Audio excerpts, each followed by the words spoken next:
Every life journey comes with a challenge. Our inability to juggle our personal, financial, and personal lives could derail us from achieving our optimum selves. How can we become more decisive? Hi, my name is Dr. Jeffrey T. Evans. With the several degrees in healthcare and business management that I have attained over the years, I realized an important lesson. Preparation is key. Chances for success in finishing a journey would be greatly enhanced if the trials and tribulations of the journey were known before the journey began.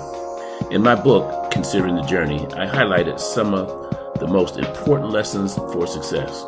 Welcome to Journey 2, the podcast that brings important insights before you make those important decisions. Come with me as we uncover those secrets. Come and join me in Journey 2, the podcast. Well, I'd like to welcome you back to my second podcast. As you join me on my journey in podcasting, this is the second time I've got a chance to do this. I'm very new to it, as I mentioned to you before. But what I want to do is start talking first about my book, Considering the Journey, One Doctor's Perspective.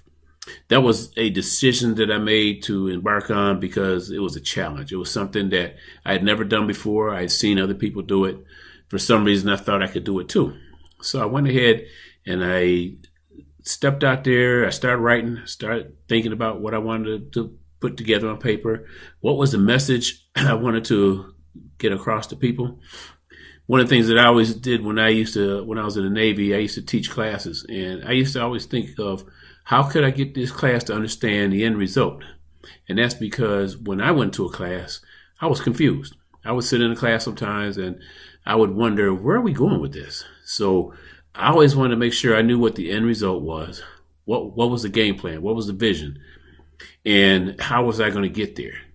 So in considering the journey, that is the things that I examine. Those are things that I look at in my book so that you can get a kind of a 30,000 foot view to understand where is it that you started, where you're going, and how you plan on getting there. So let me talk a little bit about my book. I'll give you a little rundown on what the book is about. It's a small book, about 126 pages. Short book, short read. You could probably read it in 2 sittings. And that was the intent. I didn't want a big book where you read it and you put it down for a week, read a little bit more, put it down for a week, and then you forgot what you read. I can't do that. So I make sure I wrote a book that you could sit down in one sitting, maybe an hour, and finish the whole book, take the whole book in, and get the concept, where did you start off and where did you end?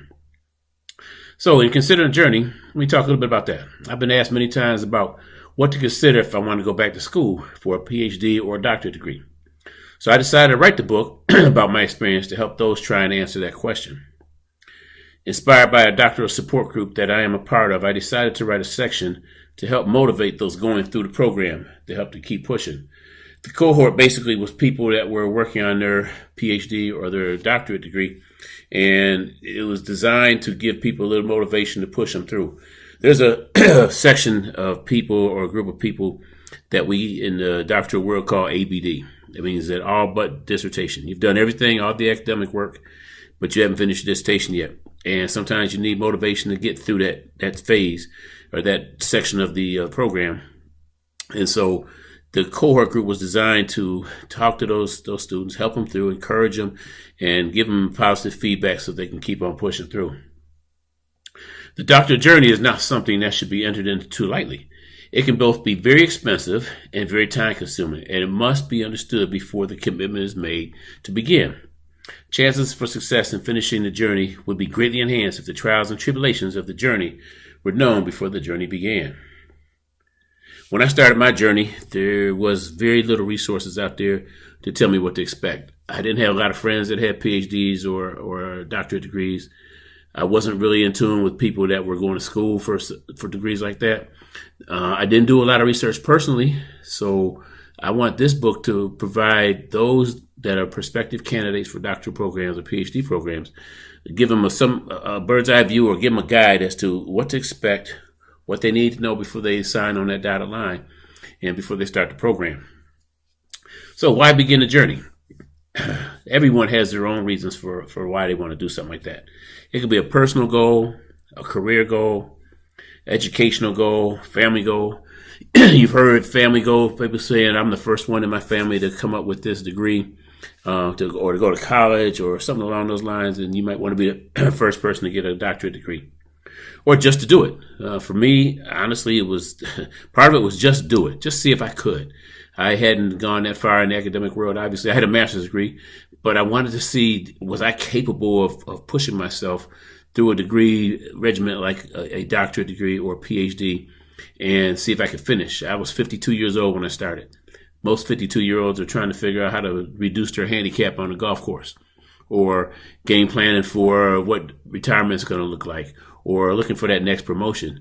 For me, it was, I had already done 30 years in the military, and I had done a couple years with the GS, with the government service, civilian government service. So I was looking for something new. I was looking for a new goal. It wasn't a career thing. It wasn't a goal for my job or anything like that. But it was definitely a personal goal, and I honestly just wanted to see if I was capable of doing something like that. Whatever reason you choose to enter a program, there's one attribute that this reason must have. It must be able to motivate you when the going gets tough. You may have to depend on this reason to keep you going. There's going to be many a night working on a doctorate or a PhD that you're going to ask yourself, why am I doing this? It's going to be 11 o'clock at night. You're dead tired. You got to get up for work tomorrow. But you got to answer some questions before you go to bed. You got to make sure all the posting is done on time, or you start losing points. So somewhere deep down inside you, you got to ask yourself, why did I do this, and how do I keep going? So whatever you choose to motivate you to go into a program like this, that's what you got to concentrate on. You got to concentrate on what is it that is going to keep you going when the going gets tough. And believe me, it's going to get tough. It took me about 6 years to finish mine. I've heard people doing it in 4. I think that's, I don't know, it's kind of crazy for me. But I did it in 6, and there was nights when, like I said, I asked myself, I don't even know why I'm doing this. I mentioned in my last podcast that when I had finished my dissertation, before I had it completely approved, I felt like I was done because I fulfilled the requirement. Now, if they're going to check it over and find errors in it, that's okay. But I finished it, and I was happy that I finished it. And part of that was my conscience to tell me, don't do anymore. I was burned out. I was dead tired. I was exhausted from the rigors of this program, and I didn't want to go any further. But my motivation was, again, can I do this? Can I show myself, or can I show the world, or whatever it was? Can I do this? My personal goal in my doctorate program was, when I started, I wanted to finish it before my mother closed her eyes for the last time. And my mom is 30 years older than me. I was 52 when I started. That made her 82. And she thought I was crazy. She said, are you crazy going back to school? Why would you go back to school at your age? But she always preached to me as I was growing up about education, about getting as much education as you could. She said, you can go to jail, but they can't take your education away from you. So I looked at that, and that was my motivation. I wanted to be sure that I could show her that her little boy can go out there and get a doctorate degree or PhD, and I can do it before she closed her eyes for the last time. Thank God I was able to accomplish that goal. She was, I think, 86. No, she was 88 when I finished. She came to my graduation. She was in a wheelchair, but she was there, and she saw it. And that was the thing that kept me going through times when I didn't want to go any further. So things that you got to consider on this journey, not just your motivation. That's the main thing, I believe, but the considerations you need to look at are financial. Where's that money going to come from? This a course in a PhD program when I went through school cost about $2,500 a course. I have no idea what it's at right now. It's probably higher. I'm quite sure it's higher than that. Second consideration would be time management. Time management is very, very, very important because they tell you before you start these programs that you're going to need to study for about 25 to 30 hours a week. So if you factor all that in, there's 168 hours in a week as it is. You're going to spend 40 of them or 45 at work. You're going to spend another 40 sleeping. I don't know, you're a little bit more than that maybe. But you're looking at getting off of work. For me, it was getting home at 5 o'clock, eating dinner, and from 6 to 10 every night. That was 4 hours a night. I would put in 7 days a week. Do the math. I ran out of hours a couple times. It's not hard to run out of hours because there's not a lot of hours in a week.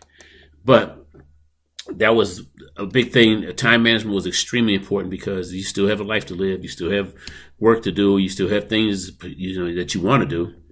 But in a program like this, I talked about in my last podcast, there's not much time for social. There's not much time for recreation. It's all books and work, and very little family life, which takes me to my next consideration, family and personal life. So family life could be hectic. It could be very hectic because sometimes your spouse or your significant other just does not understand why you have to study so much. Just doesn't understand why you need to spend so much time in the books when they might want to go do something. They might get tired of, feel lonely. Or if you have a wife or a husband that watches the kids while you're studying, they might get tired of watching the kids. There's a lot of things you're going to have to juggle to get your spouse or your significant other to understand the importance of why you can't participate in things that the family's doing or your group of people are doing, your friends or whatever. So that's a real important consideration. Another one would be career. What's it going to do for your career? It's kind of interesting because some of the people that I worked around thought that when I got my degree and they put doctor in front of my name, they were going to give me another $50,000 a year. Well, I hate to tell you this, but that's not true. You're not going to get $50,000 more a year because you have a PhD. And the reasoning behind that is, and that's not 100%. That's not in every case. But the reasoning behind that is a position description that you have for your job basically tells what your level of education should be in order for you to hold that job. If your position description says a bachelor's degree or more, associate's degree or more, or master's degree, you throw a doctorate in there and a PhD, and chances are your employer is probably not going to say, well, I'm not going to give any more money because I can hire somebody with a less degree. So don't make that a career goal in terms of financials, but look at it as maybe that's something that can help you in the progression of your job to move up in the organization that you're in. Another thing to consider is your ambition. I say ambition because you don't want to get into this, knee deep into it, and then decide that you're not ambitious enough to keep going because you've spent a lot of money up to a certain point. I've got a couple friends out there right now that finished their degrees and they're still paying a lot of money for those degrees and still owe a lot of money for those degrees. So you got to be ambitious enough to justify the reason why you're in it, and ambitious enough to continue rolling when the going gets tough. And other consideration will be your reasons. I talked a little bit about that a little earlier. What reasons are you in this program for? Why did you choose a doctorate program? Doctorate program is something that, it's not for the light of heart. So let me go into a little bit more deeper. Financially, funds for school can come from many different sources. It could be government programs, work programs, student loans, out of pocket, your parents, inheritance, whatever. But it's going to be there. It's going to be a bill, and it's going to have to get paid somehow. Regardless of where it comes from, the program is expensive, and you have to determine if it is worth this amount of money to you. Also, you have to account for unexpected expenses like residencies and outside help on your dissertation. For me, I had to attend 3 residencies at the school, which I lived about 6 hours if I drove away from. And that was a plane ticket. That was a hotel. That was food. That was a return ticket, obviously, a couple days in a hotel and dinner or breakfast, whichever. So I incurred a couple of little expenses on the side there. It wasn't that bad. Luckily, I like to go to 7-Eleven and get a cup of coffee. It didn't take me a lot of money to go to my residencies. But those are things you got to look at. And also your dissertation. You may have someone come in and do a professional edit on your dissertation for you. Or you may pay somebody to help you do your research. Your research method may require some expertise from outside, and you may have to hire somebody to do that for you, to crunch the numbers for you if you're doing quantitative. But either way, you need to account for extra expenses if the event that happens. Time management, again, is very important because you have to figure out how to get all your assignments done if you're a working student, and if you have other priorities that require your time. The dissertation process is totally different type of time management. You're on your own and have to design a schedule that keeps you on track from start to finish. And I'll talk a little bit about that. And then in the second book that I published in 2023, I added a chapter about the dissertation process. And I'll talk a little bit about that when I get to that section. Family and personal life, again, a lot of consideration has to go into this area. Family must be aware of the time commitment involved. You might understand why you can't participate in family activities while you're in school. Personal life activities will take a back seat to your studies as you get more involved in this program. You must establish your priority and persevere early to accomplish this goal. You need to understand how to prioritize it, how to persevere, how to keep going when you don't want to, or when someone else doesn't want you to. So those are things to think about. As far as your career, again, could be the same as family in a sense. If you work in a stressful job that takes a lot of your time, this could be a showstopper. Career is important. It should be high on the list when considering the journey. This degree might enhance your career status. In this case, it's a great motivator.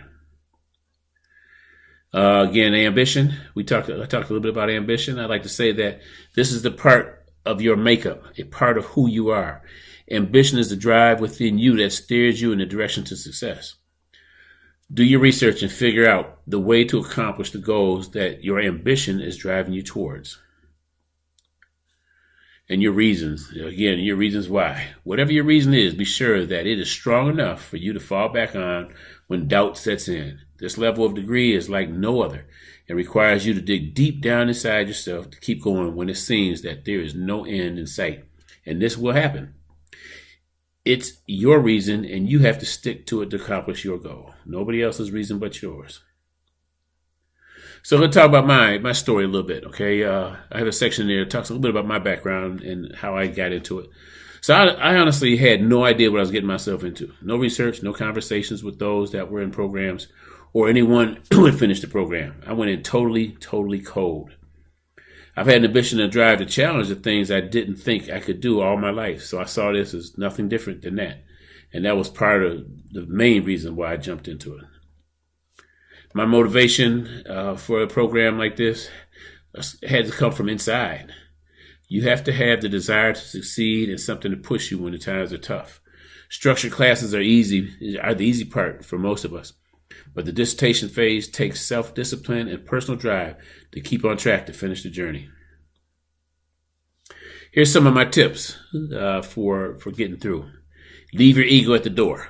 Okay, I've heard people say, well, I got 4.0 in my master's degree and I'm smart and blah, blah, blah. Well, you might be smart, but they don't care. You still got to get through this program. Don't stress out about deadlines. I say that only because I think that if you give yourself a artificial deadline and you don't meet that deadline, which is very common in the dissertation process, you may give yourself a lot of stress that you really don't need. You may be stressing yourself out for no reason at all. So I would say deadlines are okay, but don't stress out about them. You'll have deadlines with your academic side, though, when you got to get papers done, you got to get assignments done, you got to get posts done, things like that. But as far as your dissertation is concerned, you're on your own at that point. There's no more teachers beating you up about getting this in before 10 o'clock tonight or whatever. It's going to be you and the computer deciding when you're going to sit in front of that computer and write or do your research, whatever. So be careful about the deadlines, and that's debatable. So don't say, well, Dr. Evans said don't worry about deadline, because I've heard people say to me, no, that's not. I wouldn't preach that because you're never going to get done if you don't have a deadline. I didn't impose any negative deadline. I didn't impose any deadlines on myself personally because I didn't want to stress myself out. Here's another one. Don't try to boil the ocean. You went through your driving process when you started off. You had to get a permit. You drove around with somebody sitting in the car with you for a while. One day you took that bold step. You went down to DMV. You were nervous, biting your fingernails, and you had to drive around the corner with a DMV person in the car with you. He told you to do a parallel park. You were nervous again. And then after you parallel park, you had to go out on the highway. You were nervous then. and and you know it was nerve wracking. So you got your license, and you went crazy. You went crazy that night. You start speeding. You start doing all this. So the point I'm trying to make is, don't try to boil the ocean. Just get a little scoop of water out of the ocean and take that home and boil it. Okay, a dissertation is huge, and a dissertation, in a sense, is a permit to drive. Okay, so think of it like that. Don't try to write your dissertation that the whole world is going to see that you did something new and you came out with a new idea. That's not about what you're trying to get through. Just pick a small portion of what it is you're trying to write about. Write about it. Do as much research about it as you can. Put it into your research methods and finish your dissertation. Get it over with. Get it done. Okay. Try not to like I said, write the don't try to write the Bible. Okay, it's already been written. I used to tell people when I used to, at the cohort, I would talk to them. I say, you start off with a car, that's your picture, and you end up with a boat. And I say that because when I started my dissertation, I think I changed my problem statement 10 times. I changed my topic 10 times. I came up with my dissertation, what I was going to write about, honestly, at a luncheon with my cousin and her husband. No one, and I wasn't thinking even about it. I was just on vacation visiting the family, and my cousin and husband, we got to talking about what I was doing in my dissertation. He threw a suggestion out there in between bites of a hamburger, and when I heard, I said, "Wow, that makes sense." So I had been beating myself up about getting a topic together for it must have been 6 months, and in just that short period of time, boom. My cousin steps in, gives me an idea. I write about it. It's published now. So I started off with a car, like I said, but it looked like a boat when I finished. Okay. Another tip: be humble and finish. Do not argue with your committee. When you go to your dissertation, you're gonna have a chair, what we call a chair, which is the head of your committee, and you're gonna have 2 or 3 committee members, depending on the requirements of the school. Don't argue with them. If your chair comes out and says, well, JT or Jeff Evans, you need to change this and change that, you may not want to. But I can guarantee you, if you do, the ride will be a little smoother. Your committee members are going to come out and they're going to have corrections on your dissertation. You're going to have 4 corrections per page, per paragraph. And 2 committee members are going to disagree with each other and tell you that you need to do it this way. And the way I resolved it, I would take it to my chair. My chair said, do it the way I tell you to do it. So it's humble. You got to be very humble. The object of your program is to finish your program, not to argue with your committee. I have a friend of mine who decided to argue about almost every point in their dissertation, and they got done, but it took them a long time. And at the end, they even looked at me and said, you were right. So just be humble and finish. Get done. Get your permit so you can get out there and drive. Just hurry up and get it done. Next bit of advice is a little bit tied into that one. It says, and I say, listen to advice. Listen to people. Don't be so fast to tell them what you're doing. Listen to what they say. Listen to what other people are saying. Like I said, I was in between bites of a hamburger, and my cousin's husband said to me, "Why don't you do this?" And I said, "Wow, that's a good idea." Instead of sticking my chest out saying, "Well, I'm a doctorate student. I'm going to school right now." No, that wasn't about it. We were just sitting down having a good time. He threw a suggestion at me, and it ended up being what I wrote my dissertation on. So, just listen to advice, listen to your chair, and going a little bit back on being humble. I did disagree with my chair on one thing. I did win the argument, but I have to be honest with you, I was nervous in bringing it up and arguing about it, but I was adamant about it. I really believed in what had happened in my dissertation, and actually it happened in the results section, and I wanted to publish it. I wanted to write about it. I didn't want to just tuck it away and say, okay, it's not like that, but in actuality it is. My last bit of advice is, don't give up. Do not give up. You get into your program, you get into writing that dissertation, keep going. If it takes you every day, just sit down in front of your computer for 10 minutes, 15 minutes, keep on going. A lot of people get in the dissertation phase. They're gung-ho at first. They get beat up on chapter 1. They get beat up on chapter 2. They get burned out. They got to go to a dissertation defense. They get kicked back and they say, I can't do this. I can't do this. And I have several friends of mine in that cohort that happened to, and they're ready to just throw it away because they couldn't they couldn't take the criticism or like I said, it's mind boggling when it comes at you. So you gotta don't give up. Whatever you do, don't give up. And like I said, if it takes you 15 minutes a day, sit down for those 15 minutes a day, do your research, write 2 sentences, 3 sentences, whatever. But don't ever shove it away and say, okay, I'm not working on this for a week. I guarantee you in a week, you're not going to want to work on it, okay? So you got to do it. So if you want something that you've never had, then you've got to do something you've never done. You got to go out there and get it, y'all. Don't give up, okay? Do not give up.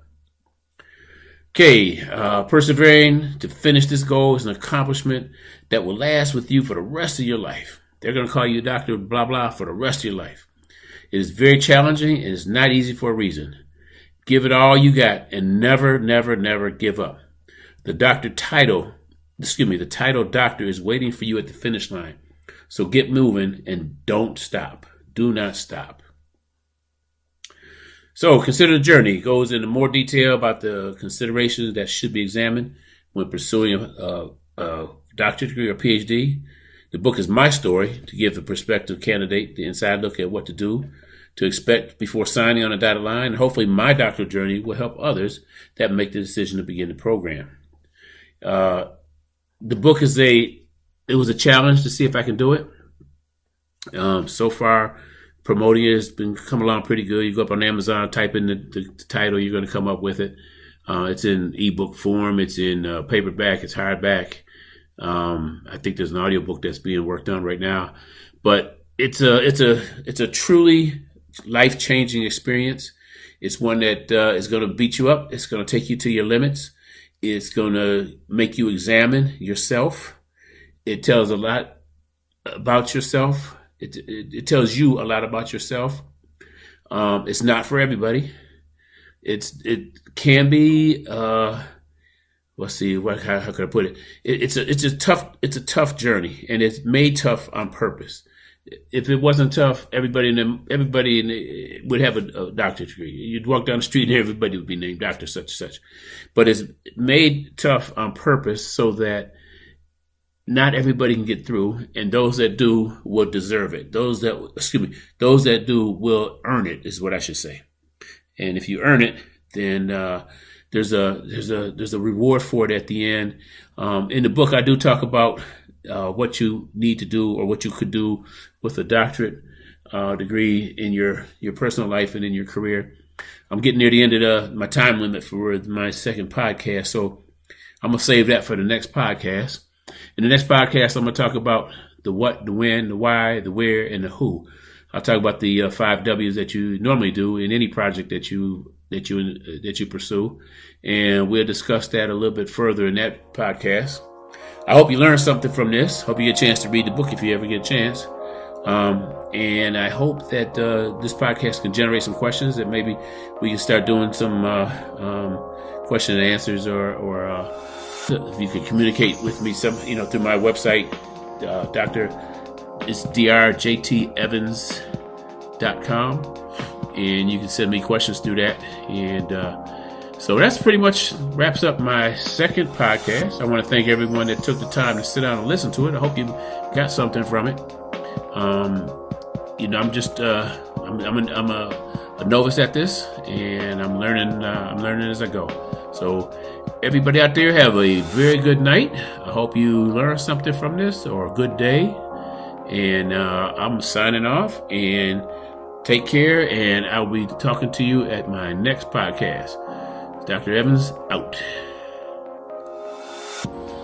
Follow Journey 2 Podcast with Dr. Jeffrey T. Evans on Spotify and Apple Podcasts. Get a copy of the book Considering the Journey through Amazon and other digital channels worldwide, or visit www.drjtevans.com.